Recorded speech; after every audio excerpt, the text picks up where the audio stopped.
friends over bacon and eggs. We'll share a laugh and a story and even a wish on the breakfast dish. Bop, bop, bop, bop, bop. Good morning, everybody, and welcome to the 11th episode. 12th, very interesting, is it? That's good. 12th episode of the breakfast dish. Karen, what do we do on the breakfast dish? Here's a beat. Do some rap. Keep going. I can't hear it. We talk to people about the stuff they do on the internet, or maybe to who in outside worlds, and they stand in containers, or maybe they go on. Start again. Start again. Yeah, actually, go. Yo, turn me on my headphones. Can I hear that back? They stand in containers? Is Well, I have a feeling. Am I wrong, Savanna Harvey? I know we haven't introduced you yet, but am I wrong? But did you just do the container series? I'm about to do the container series. I am girl in a box. Does that happen before the 14th or after the 14th? It's happening on Saturday. I don't know what dates are. Right? I don't know what today is. I don't know. That turned into like a spoken word fever dream. Yeah, other worlds and stand in a box. Give me a shot. Give me one more shot. Okay. All right, yeah. Yo, play that back. Okay. She's an artist in residence. She's got the climate change with the youth, kids and the youth and the climate change are going to save the world. There's a Logic song who's a rapper, and there's a song that says it's featuring an artist named Hobson, and the whole feature is there's a point in the song where you hear someone go and that's it. It says in the song title featuring Hobson, and that's what Hobson does. Well, when I was growing up, and even now, really, a pop song would come out, a Justin Bieber or Britney Spears or whatever, and like the music would start, and then the first thing they'd sing is, "Oh yeah, yeah, yeah, yeah, yeah," and I'd always think, "Yeah, what? We haven't heard anything. Like, why are we hearing yeah? Like, what are you responding to?" So now your version, like your generation's version of that is all. I don't know what that means.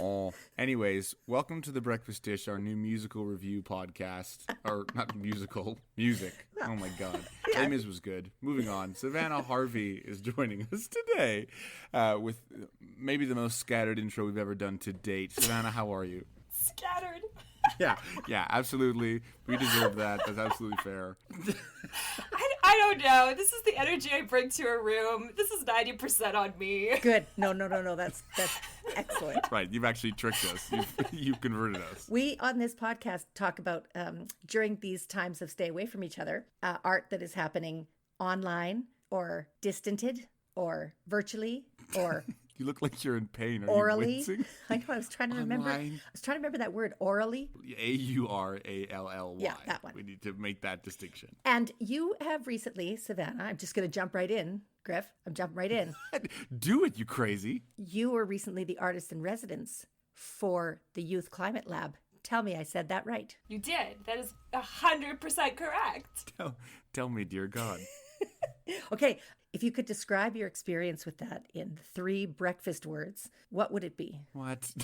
What do you mean 3? Like foods or just breakfast terms? Breakfast terms. Anything that makes you think breakfast. Okay. Good God. I'm so sorry, Savannah. Good luck. Okay. What does climate and breakfast have to do with each other? Okay, so, I'm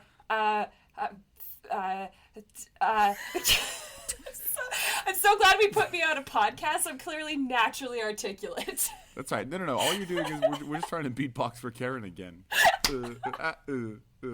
Okay, well, I think this. I say that climate and breakfast have the word toast in common. Do you mean, wait a minute. Oh, yes, because we will be toast. Yeah, or do you mean like toasty, like warm? Well, both. Like the earth is toast. We will be toast. Toast with like free range, organic, locally sourced eggs. She's done it. I knew she could do it. Ye of little faith, Griffin. She did it. I hate it when you two team up on me within the first 5 minutes of the podcast. This always happens. You enlist them, you conscript them, they attack me. But I understand that you had, well, you know what? I'm not even going to try to explain it because you had done some devised mini brilliant things. So you describe your own devised mini brilliant things so that I don't mess it up. Yes. Okay, so this is the About Me section, yeah? Absolutely. Yeah. Yes. Get in there. Okay. Yeah. Go. Okay, so hello, my name is Savanna Harvey. I am a creator performer. That means I'm someone who does a range of practice called collective creation, called devising. So it's basically when you're a playwright, but you also want to be on stage and you can't make up your mind, so you just decide to do both. I love that. That is the best description of devising I've ever heard. Carry on. Perfect. I am an artist who feels strongly compelled to create work about the environment and about climate change. Because I think that artists have a yet untapped, very helpful potential to helping the climate movement, especially regarding science, communication, and helping people be able to connect with the concept of climate crisis, because it's a big, weighty thing and it's difficult to conceptualize of. And that is where art is great. It can help you conceive of things. Art is great. And there's like... Art is great. Art Right, is so great. now we're getting back to your 80s rap.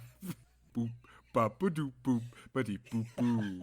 Hey! Can't touch this. Yeah, Can't touch that's right. this. I went to the hat store today and I bought myself a hat. Ha ha ha. I like it because it's just real. I can relate to it. It's just the guy talking into the mic. This was my day today, and this is how it went. That was really good. If Savannah's a creator, deviser, performer, you'd think that she'd be able to beatbox about climate change right now, don't you think? You'd think. You'd think. My title does suggest that I spit bars. So there's a few things that we could probably talk to you about on this show. But yes, the first one, which I think we know to be the most relevant one currently, is your artist-in-residency at the Youth Climate Lab. And again, help me out if I'm wrong here. You're not one of the youth in the climate lab. You're working with the youth in said climate lab. Yeah, it's an interesting question because, like, they are called Youth Climate Lab, but their definition of youth is 16 to, I think it's 30 or 35. So 35? That's not you. Well, apparently it is. Like, when you start looking up the definition of, like, I feel like there's small y youth, which is like, I think what I thought youth was, which is like high schoolers, like little punks, and say that as a former little punk. But then there's like young people, which I think is what the sort of new usage of youth is meant to capture. People who don't have the privilege of age and perhaps get oh god, I'm so articulate this morning. Thank you. This is the earliest we've actually recorded the breakfast dish, so Savannah, thank you for being here. Mom got excited about something. That's actually all the time we have, so we're actually gonna let you guys go. Yeah. Oh, perfect. I feel real good about this. I fix it in post. Fix Please, it in fix it in post. First of all, I want to go back to small youth, small y youth, and big y youth. I think that's a great delineation. Plus, for me, up to 35 is still youthful. Seriously. Wait, now hold up. I wasn't saying you can't be youthful, but youth. Anyway, keep going. Thirdly, the phrase "people that don't have the privilege of age" is my new rap album. Like, seriously, that is the best thing I've ever heard, Savannah. Thank you very much. So now hold up. Wait a minute. Was I completely wrong? Are you one of the youth? I mean, I think technically I'm a capital W youth, but I am the artist. Sorry, you're a wooth. Whoops. Wooth climate range. Capital Y. I'm actually a vermouth. No more podcasts before noon. Jesus. Yeah, absolutely fair. I can't believe we sprung this on you. Okay, so capital Y youth. I think I technically fall in the demographic, but then I'm the artist in residence, bringing a particular artistic expertise to the youths, who are also my people. Call them youths. Those youth. Youths. Yes. Don't do the age. Yes. Sound tough. What are you? Yeah. Wait. Why are you giving that advice? Are we doing dialect work currently? Yeah. Yes, we are. This is a dialect podcast. Thank you, David Larini. One of my favorite movies, Attack the Block, where five gangster teens in the slums of London cause and then defend their hood from an alien invasion. They're always referred to as use. There's use in there.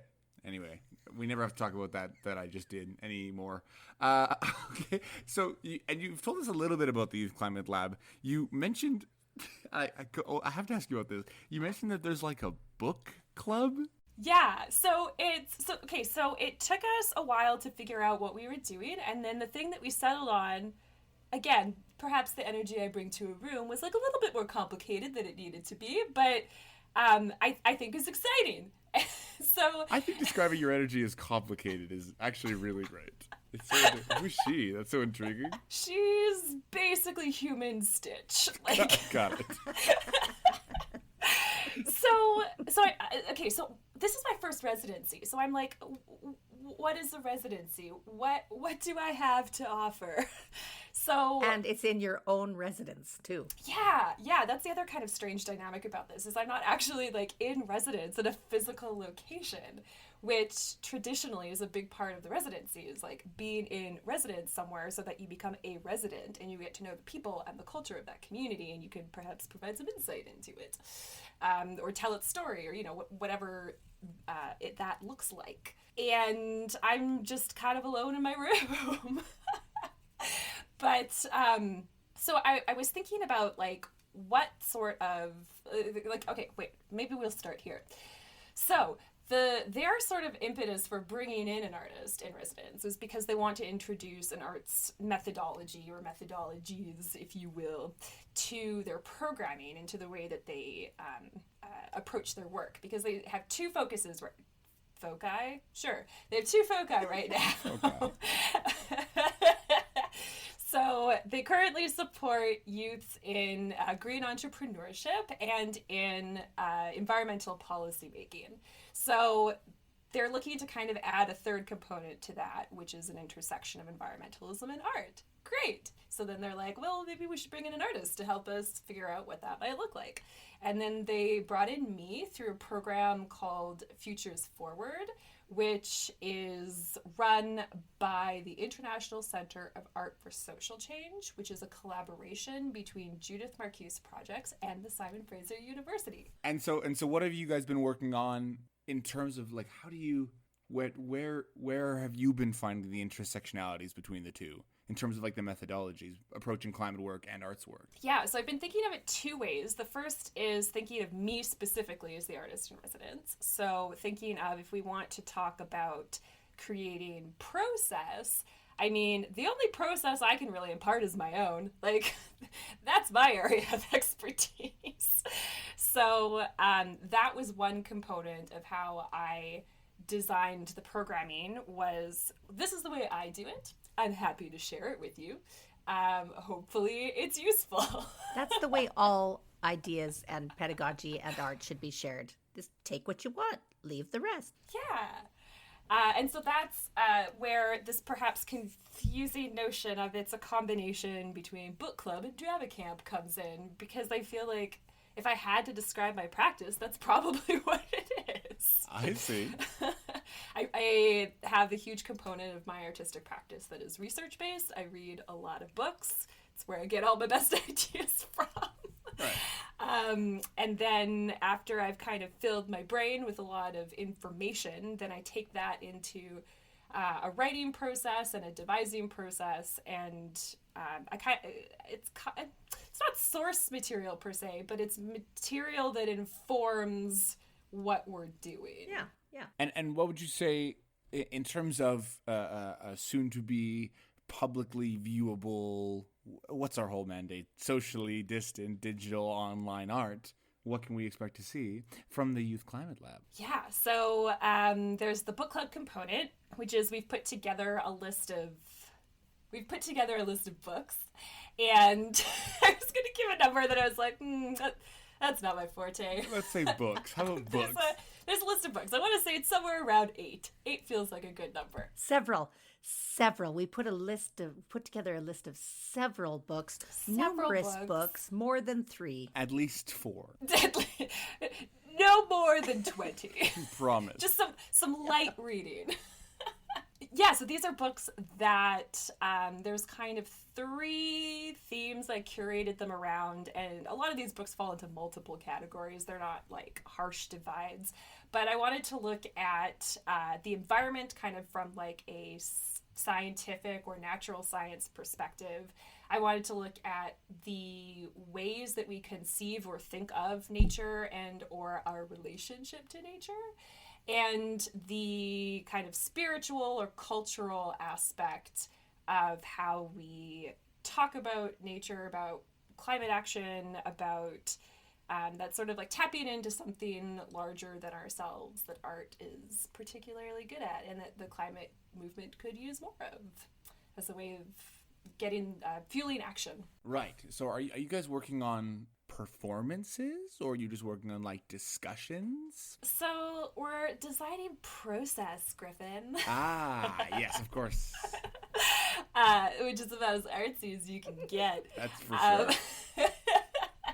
So we're reading these books. As I go through them, I'll be sharing kind of like excerpts from them on social media and like, that's an interesting thought. This is perhaps why I find it interesting. And then there's going to be a workbook that comes out of that will be a series of 10 activities. And each of those activities is going to be designed around maybe 2 quotes from the book. So that intersection that I have in my practice of research and art making. And they're going to be like really accessible artistic activities, basically devising tasks, so that people who don't have an artistic practice have a sort of step-by-step guide about how they might basically take a devising task and use it as a way to ideate for their own practice, or of looking at something a different way. So what we will see online is you showing how you would devise based on what you had read from these several numerous books. And the youth are then able to connect and watch you do that and learn how to do it themselves? Or will we be seeing performances that involve the youth as well? Yes, it's like both. So there'll be like an actual workbook that comes out. Oh. And then in order to like provide an example of what this could look like, I'll be taking 4 of those activities out of the 10 that will make the workbook and like filming that to be like, if art is very new to you, you have no idea what I'm talking about.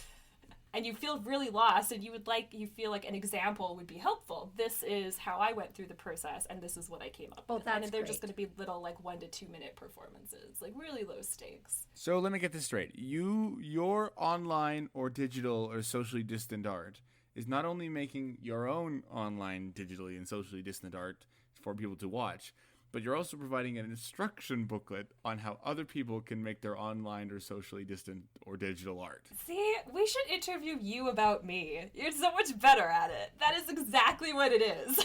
It sounds like something that, I would think if Eric Rose from Ghost River Theatre or Nikki Loach from Quest, if they were listening right now, that would be beneficial. That's all I'm saying. Shameless. I love it.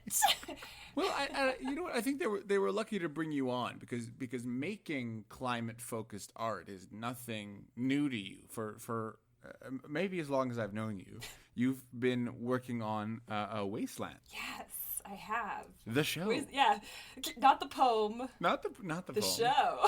Not the poem and not the Call of Duty stage. It's a show. And not the earth. Oh, see, every time I tell people the time, I'm just like, like this poor choices. But like, I'm doubling down. Sorry, can we just double back when Karen said the earth is a wasteland? Can we talk about that? I'm going back to climate change. See? Reincorporation, honey. Professional improviser. All right. Savanna, do you want to talk a little bit about wasteland? Sure. So that's been kind of my I don't know where it's going with that. It's been my project for like the past couple years. It started really with Ignite in 2018? No, 27, yes. 20 several. Yes, 20 several or 2017. numerous.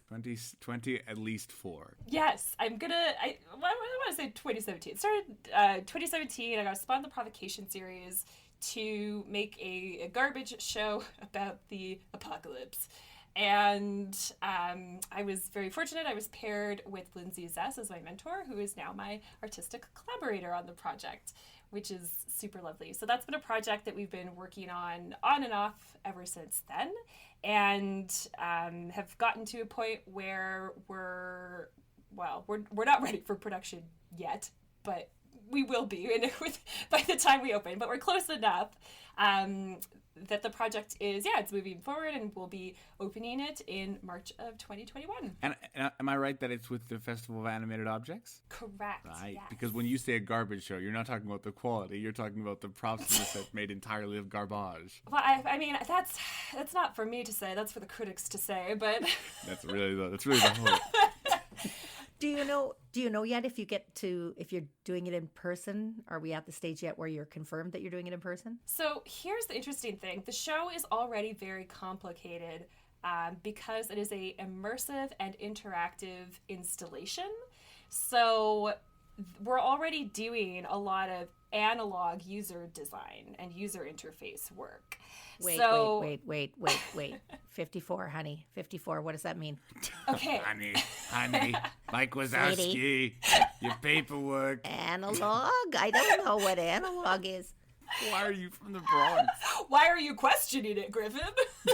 I guess it was just all of a sudden to me. I've known this woman all of my life, and she hasn't been from Jersey. Analog's a really fun word to say in Brooklyn dialect. Anyway, go back and say, so it's already complicated because it's already a what kind of thing? Well done, Karen. Yeah. So there's in digital design, there are these fancy words called user design and user interface. So the user design is basically like the user experience, and the interface is how the audience or the user interacts with the software, basically. Okay. Like, do you hit this button? What is the coding? What is this animation? And so in immersive theater, you have it like an analog. You can't see my quotations. I feel it's important to specify that they're there. There you go, yeah. Click, click. That's the sound of the analog, the air quotes. Go again. Boop, boop. Click, click. Yep, excellent, done. Boop, boop is much nicer than what I was doing. So in immersive theater design, you kind of have an analog or like a physical version of that. You're asking, what is the audience experience as they move through the space, as they interact with this character? How do they know the rules of the world? And the interface being like the actual design, and so like the actual physical space and how you facilitate getting them where you want them to go. And the script itself would also be a component of the interface, whether it's like a performance plan and or the actual narrative of the piece. So like there's a ton of audience interaction in this show, because one of the things that we're exploring is the notion of complicity and actions and consequences and inaction and consequences. So we have the audience actually creating all of the disasters, like the again, boop boop, disasters that I hope that reads. Those are quotations, just for clarification. I want this trademarked stat. So they're going to be like pulling levers, pushing buttons, adding components onto sequences of machines that will create mechanical live puppet versions of like acid rain and forest fires. Even though I guess there's no forests, the wastelands, because it's the Great Pacific Garbage Patch. Forest, boop boop. Yes, boop boop. So the agency of the audience is really important. The participation of the audience is really important, because we're trying to, through this show, help people connect with the larger systems that they are a part of, and how even though they're one individual, systems are formed up of groups of individuals. I love this description so much. Like, I cannot wait now till I can show up in March and pull all the levers and stuff. I love that sort of interactive stuff. And burn the world. I can't wait. I want to push the buttons. I want to do the things.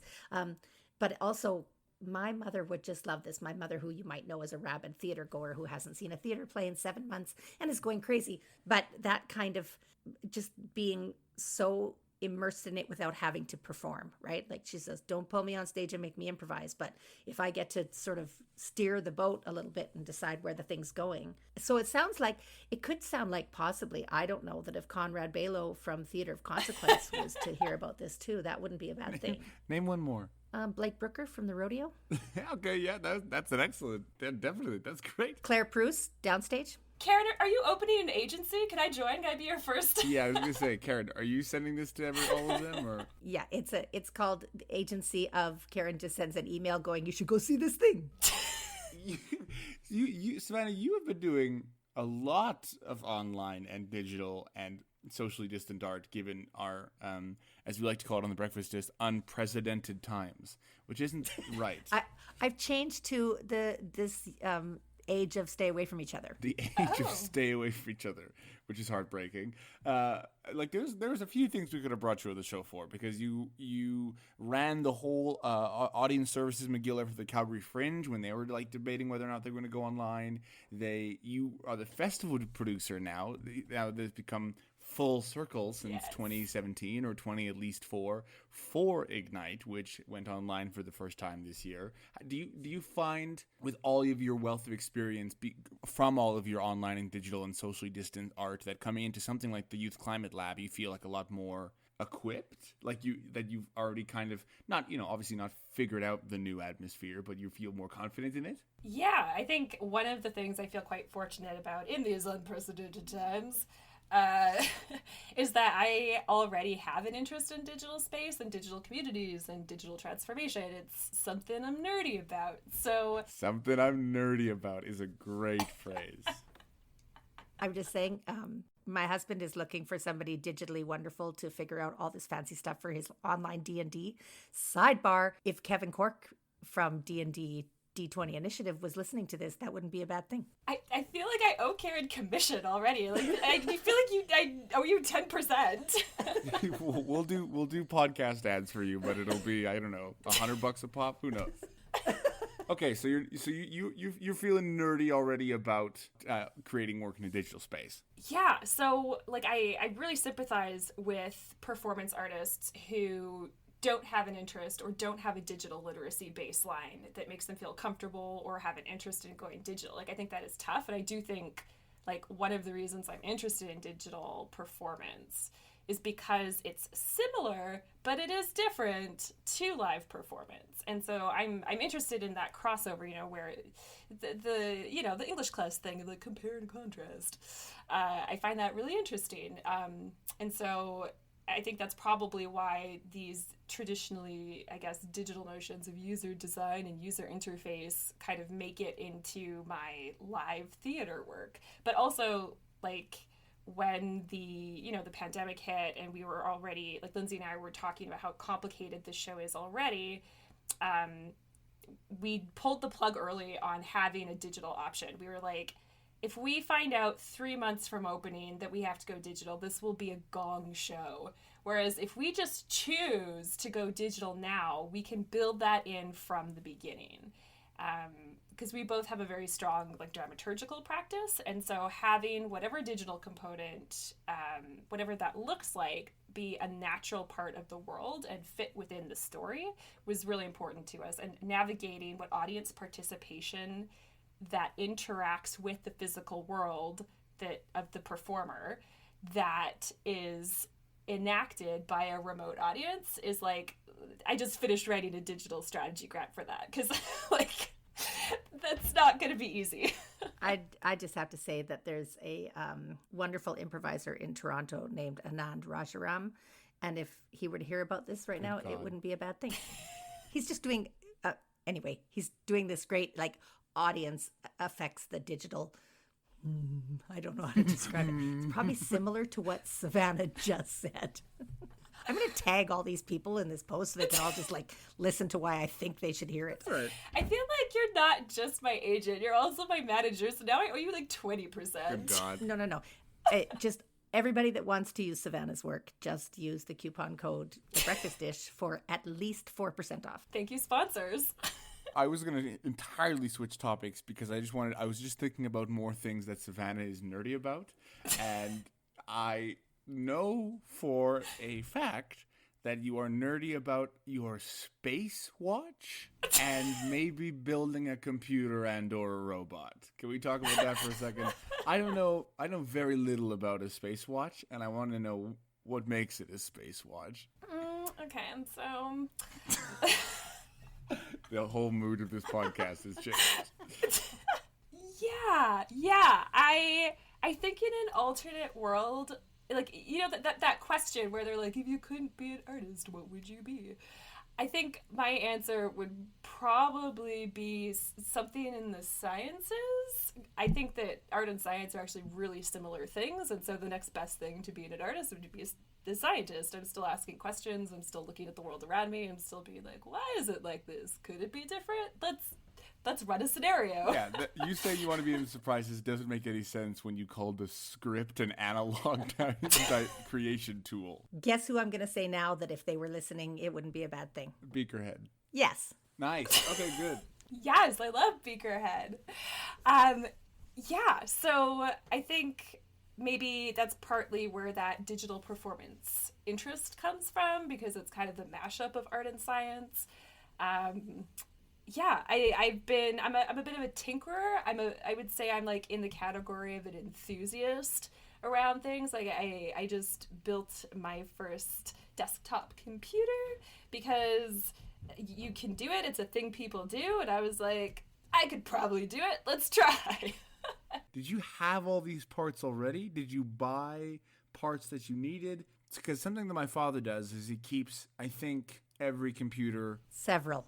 Yeah, at least more than several. The graveyard. At least 27 computers down there in our basement that he is, I think, convinced one day he'll either repair all of them or turn them all into a transformer or make them all into a big supercomputer. So did you have those pieces already, or did you have to buy some? No, I had to buy them because my laptop, because I do a fair bit of content creation, so it's like running the Adobe suite quite a bit. My graphics card was yeeting, and I was like, well, I need to upgrade my laptop, which now that I'm doing more content creation, it's going to be a very expensive laptop with a very finite life cycle, because you can't update or upgrade the individual components of a laptop because it's built so compact that they're all kind of custom spaced out. So anybody who does kind of heavy computer load tasks typically will build a desktop, because then you can just swap out individual components as they age or as you find you need to upgrade them, instead of replacing the entire thing. So it's kind of a bit of an upfront cost, but it's cheaper than the laptop version for the same sort of specs or comparable specs would be.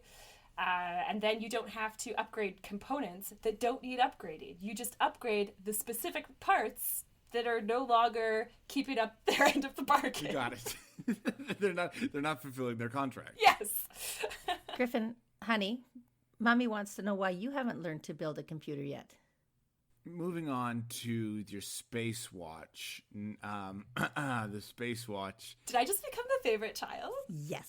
Yeah, that's actually. I know that you asked that question, Karen. Yes. I didn't actually hear it, but we don't have time to go back to it. So yeah, the space watch. I'd love to hear about it. Sure, yeah. So I was scrolling on the internet at 4 o'clock in the morning, as I typically do, and I came across an Instagram ad. Damn it, it worked. For a collector's item. So this summer in July was the anniversary of the spacewalk, 1969, or the lunar landing, but like the spacewalk lunar landing, yeah. And so there was a commemorative watch that was designed by a watch company, and they had like the commission from NASA to do it. There's only 169 of them that are released. It has a special commemorative plate on the back. The front of it is designed like the cupola window of the International Space Station. Decisions were made. My bank account cried. I regret nothing. Decisions were made. It is true. I was on my social media this morning, and I saw that you shared something, I think 5 hours ago. And I was like, we're recording at 9. Good God. I think since the pandemic and since the sort of lack of scheduling or the the lessening of kind of strict scheduling has gotten worse, but I'm definitely a night owl. For I would sure. say like previously I would say I was probably more so in the range of a 2 a.m. sleeper. Now I'm like a 4, 5, 6 a.m. sleeper. Can I go back to something that Savanna just said? I just have to do one more. She's an artist, but she loves space. Wouldn't it be great if Andrew G. Cooper from Jupiter Theatre was listening to her? If the Tellus World of Science was listening. Listen, if you haven't heard Andrew G. Cooper's episode of The Breakfast Dish, go back and listen to it. He can probably name you all 78 moons of Jupiter. Anyway, carry on. The only thing I was to carry on is that we're coming close to our wrap up time. What I'm wondering from you, Savanna, is where people can go to stay updated with all the content that the Youth Climate Lab is putting out. Yeah. So you can check out Youth Climate Lab's social media. It's just Youth Climate Lab across, the classic three: Facebook, Twitter, and Instagram. The classic three. I'm like personally insulted that not everyone is on TikTok, but whatever. That's right. You are a self-proclaimed TikTok connoisseur. I am. Like I curate a TikTok feed into my Facebook feed to bring you the gems from TikTok by Facebook true. People. She does. I don't know whose name to drop right now. Bill Gates? If Bill Gates was hearing this, who owns TikTok? Well, we'll see. Well, I mean, not him, but yes. Yeah. Soon. Yeah. So, Youth Climate Lab, and then also like my social media, because I'll be kind of, simultaneously posting it as well. So. And what are your social media? Yeah, that's unfortunate. So, I just mean it's. In an ideal world, you would have consistent handles. This isn't an ideal world. Ooh, here we go. Lay 'em on me. So, Facebook, I'm at savanna.harvey.art. On Twitter, I'm at Savanna_Harvey. On Instagram, I'm at Savanna_C_Harvey. TikTok, I got the classic Savanna_Harvey. And YouTube, I'm not fancy enough to have a custom URL yet, so you'll just have to search Savanna Harvey and look for my face. I cannot believe how much science and technology we spoke on this podcast. I should have assumed when we invited Savanna Harvey. I really should have. But I was so out of my depth. I know it might have looked like I knew what we were talking about, but I was kind of just smiling and nodding like those penguins in Madagascar. Savannah, thank you very, very much for joining us. Before we let you go, Karen likes to make up a breakfast theme question around the guests, the subject of which they came on the show. So I'm expecting a very tech or science-infused breakfast question, as she is a professional improviser. Here we go, 3, 2, 1. The robot that you might build, what does that robot eat for breakfast? Sprockets. It's a cereal. A bowl of nuts and bolts. Sprockets. He eats sprockets. Okay, listen. We can't end on a better note than that. Sprockets. Karen, do you want to talk about your social medias? Do you care? I think I'm Mrs. N. Diamond on Facebook. I think I'm Mrs. N. Diamond on Twitter. I don't know what I am on Insta. I think you're Karen Johnson Diamond on Insta. Am I? Okay, and I can't spell TikTok, so... It's one of the easiest. It doesn't matter. I'm Griffin Cork on all social medias. I lucked out and got the weird name. Thank you very much to our funders, the Calgary Arts Development Authority, the Calgary Foundation, and the Rozsa Foundation. The intro music you just heard and the outro music you're about to hear is by Alexander Kalman, and all graphic design has been done by Morgan Ermter. Savannah, get a beat going for Mum to do an outro rap on. But wait, before we do that, Mom, do you have your calendar of events? Griffin Cork, son of mine, there are tons of things happening in the next couple weeks, live and in distant as well as online. And these are the 3 that sparked my interest this week. Calgary playwright Cheryl Fogo has written and directed a film version of her play, John Ware Reimagined. The film is John Ware Reclaimed, and it's playing at the Calgary International Film Festival on September 24th at 6 p.m. at Eau Claire, but that one's sold out, boohoo. And October the 4th, 12 p.m., Globe Cinema. You can order tickets online at CIFF Calgary, ciffcalgary.ca. At the Glenbow Museum, between now and October 31st, one of the exhibitions is Portraits, Calgary's Families in Isolation During COVID-19. And these are photos taken by Neil Zeller, who I'm almost positive you worked with as an actor in a Shakespeare Company show. Anyway, For the first few weeks of the pandemic, he drove around and took front porch portraits of families and how they're dealing with the pandemic. And now they are at the Glenbow, which is amazing. And finally, on 3 Saturdays, one we've missed, it was September 12th, but September 19th and September 26th are the second and third Saturdays in the Wezo African Cultural Festival. It is a feature celebration site for the 2020 Alberta Cultural Days. During this festival, you can expect to have these Saturdays filled with African drum and dance performances, vocal artists, musicians, comedians, spoken word artists, cooking classes, all of this online. And for a full list of scheduling, you can go to wezoafrica.com. Wezo is spelled Woezo, Africa.com. Savannah, drop a beat. Beep, bop. It's not just Savannah. Bop. There's all sorts Beep. of things that Bop. are happening Beep. on the Bop. computer. Beep. And Bop. right now, I'm going to tell you Beep. all about them. Bop. You can't touch that. Beep. Beep. Yeah, that was the heart monitor of that rap. It died. All right, goodbye, everybody. Bop, bop, bop, bop.